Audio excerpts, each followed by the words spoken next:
Welcome to the Slop Farm. Enjoy the video. In this video, I will explain how to replace a Fiat 500 passenger door handle. First, gather your tools, including a Torx T25 bit, a trim removal tool, and a small flathead screwdriver. Always ensure the car's window is fully lowered for access. For safety, disconnect the negative terminal of your car battery before beginning any work. This prevents accidental electrical shorts or component damage during the repair. Next, we'll remove the interior door panel.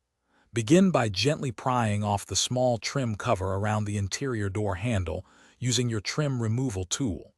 This reveals two Torx T25 screws. Unscrew these, then carefully work your trim tool around the edges of the door panel to release the plastic clips holding it in place. Lift the panel upwards to detach it completely from the door frame. With the interior panel off, you can now access the handle mechanism. First, disconnect the electrical connector for the window switch assembly.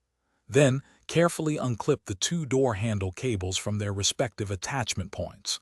One cable operates the latch, and the other is for the exterior handle. Locate and remove the rubber grommet near the exterior handle to expose the securing bolt. Now for the final step, replacing the exterior handle.